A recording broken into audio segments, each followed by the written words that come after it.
സംസ്ഥാന സർക്കാർ പറയുന്നത് ഈ അധികാരം പോരാ. വനം മന്ത്രി സംസാരിക്കുന്നത് കേട്ടാൽ തന്നെ ആളുകളുടെ ഭീതി വർദ്ധിക്കും. സംസ്ഥാന സർക്കാർ അവിടെ എല്ലാം കണ്ണടച്ചിരിക്കുകയാണ്. നഷ്ടപരിഹാരം കിട്ടാതെ കാത്തിരിക്കുകയാണ് 7000-ലധികം ആളുകൾ.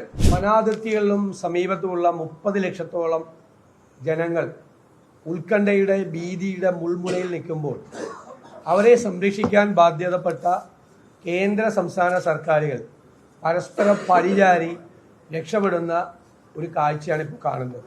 അപകടകരമായ നിലയിലേക്കാണ് പോകുന്നത്.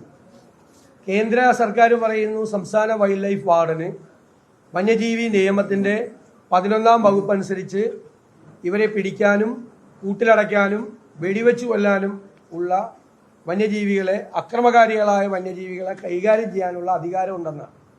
സംസ്ഥാന സർക്കാർ പറയുന്നത് ഈ അധികാരം പോരാ, കുറേ കൂടി അധികാരം വേണമെന്നാണ്. എന്തായാലും സംസ്ഥാന സർക്കാരിൻ്റെ മുമ്പിൽ ഹ്രസ്വകാലത്തേക്കോ ദീർഘകാലത്തേക്കോ ഉള്ള ഒരു ആക്ഷൻ പ്ലാൻ ഇല്ല. നിസ്സംഗതയാണ് സർക്കാരിൻ്റെ മുഖമുദ്ര. വനം മന്ത്രി സംസാരിക്കുന്നത് കേട്ടാൽ തന്നെ ആളുകളുടെ ഭീതി വർദ്ധിക്കും.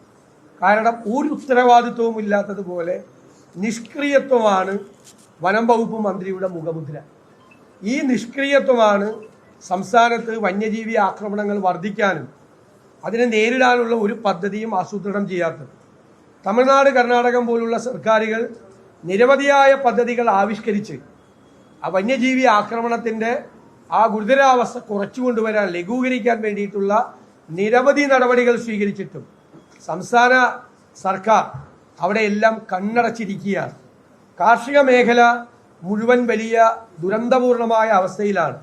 എല്ലാത്തിൻ്റെയും ആ തറവില പോയി, ആ സംഭരിക്കാൻ കഴിയുന്ന, ഇപ്പം നിങ്ങൾക്കറിയാം, നാളികേരം സംഭരിക്കാൻ കഴിയുന്നില്ല, നെല്ല് സംഭരിച്ചതിന്റെ പണം കൊടുക്കുന്നില്ല, കീടനാശിനികളുടെയും വളത്തിന്റെയും വിലവർധനവ്, ഉൽപാദന ക്ഷമത കുറവ്, ഇതെല്ലാം ഗുരുതരമായി കാർഷിക മേഖലയെ ബാധിച്ചിരിക്കുകയാണ്.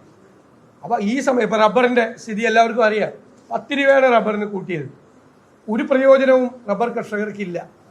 ഇതിന്റെ മീതെയാണ് ഈ വന്യജീവി ആക്രമണം കൂടി വരുന്നത്. 7000-ലധികം ആളുകൾ ഈ വന്യജീവി ആക്രമണത്തിൽ അവരുടെ ജീവൻ നഷ്ടപ്പെട്ടിട്ടും അവരുടെ കാർഷിക ഉൽപ്പന്നങ്ങൾ നഷ്ടപ്പെട്ടിട്ടും അതിൻ്റെ നഷ്ടപരിഹാരം കിട്ടാതെ കാത്തിരിക്കുകയാണ് 7000-ലധികം ആളുകൾ. അപ്പോൾ എന്താണ് സംസ്ഥാന സർക്കാർ ഇക്കാര്യത്തിൽ ചെയ്യുന്നത്? ഇങ്ങനെ നിസ്സംഗത ആണ് ഇവർ ഇങ്ങനെ മുന്നോട്ട് പോവുക ആണെങ്കിൽ ഗുരുതരമായ പ്രത്യാഘാതങ്ങൾ ഈ സ്ഥലങ്ങളിൽ എല്ലായിടത്തും ഉണ്ടാവും. വ്യാപകമായി വർദ്ധിക്കുകയാണ്, ഒരു കാലത്തും ഇല്ലാത്ത തരത്തിൽ. അപ്പം ഇതിനെ ഗൗരവത്തോടു കൂടി കാണണം എന്നാണ് ഞങ്ങൾക്ക് പറയാൻ വേണ്ടിയിട്ടുള്ളത്.